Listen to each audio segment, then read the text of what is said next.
ابن ماجہ میں حضور اکرم صلی اللہ علیہ وسلم نے اپنے ایک خطبے کا کم و بیش حصہ دجال کا واقعہ بیان کرنے میں اس سے ڈرانے میں ہی صرف کیا، جس میں یہ بھی فرمایا کہ دنیا کی ابتدا سے لے کر انتہا تک کوئی فتنہ اس سے بڑا نہیں۔ تمام انبیاء علیہ السلام اپنی اپنی امتوں کو اس سے آگاہ کرتے رہے ہیں۔ میں سب سے آخری نبی ہوں اور تم سب سے آخری امت ہو، وہ یقیناً تم ہی میں آئے گا۔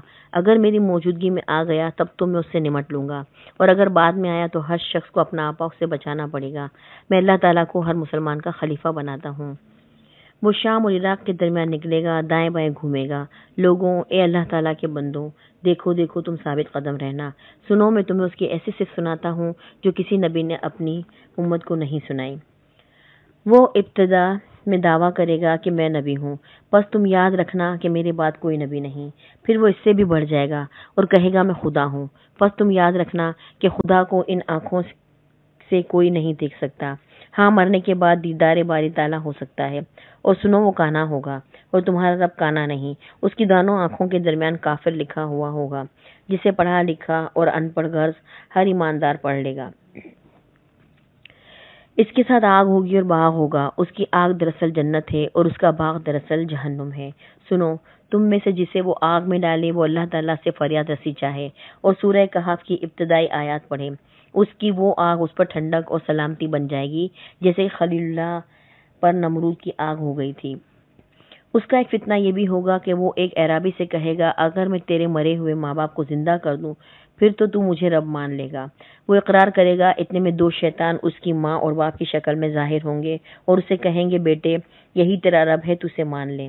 اس کا ایک فتنہ یہ بھی ہوگا کہ وہ ایک شخص پر مسلط کر دیا جائے گا، اسے آرے سے چروا کر دو ٹکڑے کروا دے گا، پھر لوگوں سے کہے گا کہ میرے اس بندے کو دیکھنا، اب میں اسے زندہ کر دوں گا، لیکن پھر بھی یہ یہی کہے گا اس کا رب میرے سوا اور ہے۔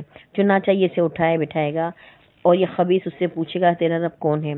وہ جواب دے گا میرا رب اللہ تعالیٰ ہے اور تو خدا کا دشمن دجال ہے۔ خدا کی قسم اب تو مجھے پہلے سے بھی بہت زیادہ یقین ہو گیا۔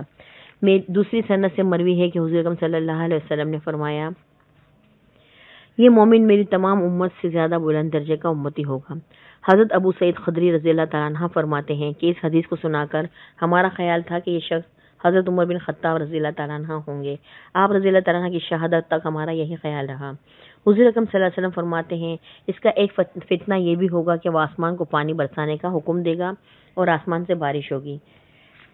وہ زمین کو پیداوار اگانے کا حکم دے گا اور زمین سے پیداوار ہوگی۔ اس کا ایک فتنہ یہ بھی ہوگا کہ وہ ایک قبیلے کے پاس جائے گا اور وہ اسے نہ مانیں گے، اسی وقت ان کی تمام چیزیں برباد اور ہلاک ہو جائیں گی۔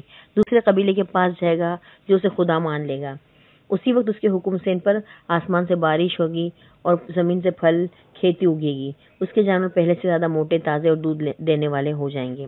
سوائے مکہ اور مدینہ کے تمام زمین کا دورہ کرے گا۔ جب مدینہ کا رخ کرے گا تو یہاں ہر راہ پر فرشتوں کو کھلی تلواریں لیے ہوئے پائے گا۔ پھر مدینے میں 3 بھونچال آئیں گے، اس وجہ سے جتنے منافق مرد اور جس قدر منافقہ عورتیں ہوں گی وہ سب مدینے سے نکل کر اس کے لشکر میں شامل ہو جائیں گے، اور مدینہ ان گندے لوگوں کو اس طرح اپنے میں سے دور پھینک دے گا جس طرح بھٹی لوہے کے میل کچیل کو الگ کر دیتی ہے۔ اس دن کا نام یوم الخلاص ہوگا۔ ام شریک رضی اللہ تعالیٰ عنہ نے حضور اکرم صلی اللہ علیہ وسلم سے دریافت کیا کہ یا رسول اللہ اس دن عرب کہاں ہوں گے؟ فرمایا اولاً تو وہ ہوں گے ہی بہت کم اور اکثریت ان کی بیت المقدس میں ہوگی۔ ان کا امام ایک صالح شخص ہوگا جو آگے بڑھ کر صبح کی نماز پڑھا رہا ہوگا جب حضرت عیسیٰ ابن مریم نازل ہوں گے۔ یہ امام پچھلے پیروں پیچھے ہٹے گا تاکہ آپ علیہ السلام آگے بڑھ کر امامت کرائیں، لیکن آپ علیہ السلام اس کی کمر پر ہاتھ رکھ کر فرمائیں گے کہ آگے بڑھو اور نماز پڑھاؤ، اقامت تمہارے لیے ہی کہی گئی ہے، بس ان کا امام ہی نماز پڑھائے گا۔ نماز سے فارغ ہو کر آپ علیہ السلام فرمائیں گے دروازہ کھول دو، بس کھول دیا جائے گا۔ ادھر دجال 70,000 یہودیوں کا لشکر لیے ہوئے موجود ہوگا جن کے سر پر تاج اور جن کی تلواروں پر سونا ہوگا۔ دجال آپ علیہ السلام کو دیکھ کر اس طرح گھلنے لگے گا جس طرح نمک پانی میں گھلتا ہے، ایک دم پیٹ پھیر کر بھاگنا شروع کر دے گا، لیکن آپ علیہ السلام فرمائیں گے خدا نے مقرر کر دیا ہے کہ تو میرے ہاتھ سے ایک ضرب کھائے گا، تو اسے نہیں ٹال سکتا۔ چنانچہ آپ علیہ السلام اسے باب لد کے پاس پکڑ لیں گے اور وہیں اسے قتل کر دیں گے۔ اب یہودی بدحواسی سے منتشر ہو کر بھاگیں گے، لیکن ہے کہیں سر چھپانے کو جگہ نہ ملے گی۔ ہر پتھر، ہر درخت، ہر دیوار اور ہر جانور بولتا ہوگا کہ اے مسلمان یہاں یہودی ہے، آ کر اسے مار ڈال۔ ہاں، ببول کا درخت یہودیوں کا درخت ہے، یہ نہیں بولے گا۔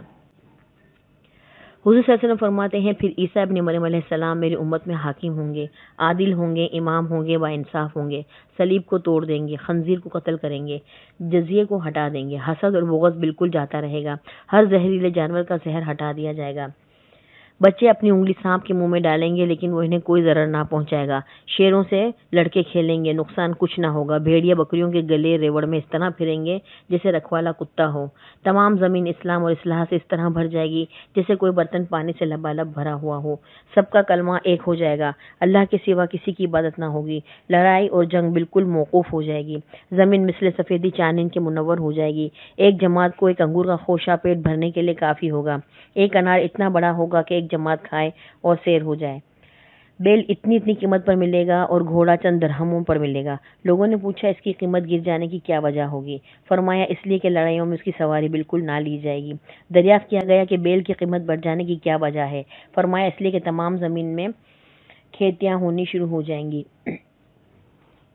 دجال کے ظہور سے 3 سال پیشتر قحط سالی ہوگی، پہلے سال بارش کا تیسرا حصہ بحکم خدا روک لیا جائے گا اور زمین کی پیداوار کا تیسرا حصہ کم ہو جائے گا، پھر دوسرے سال خدا آسمان کو حکم دے گا کہ بارش کی 2/3 روک لے اور یہی حکم زمین کو ہوگا کہ اپنی پیداوار 2/3 کم کر دے، تیسرے سال آسمان سے بارش کا قطرہ نہ برسے گا، نہ زمین سے کوئی پیداوار ہوگی، تمام جانور اسی طرح قحط سے ہلاک ہو جائیں گے مگر جسے خدا چاہے۔ آپ صلی اللہ علیہ وسلم سے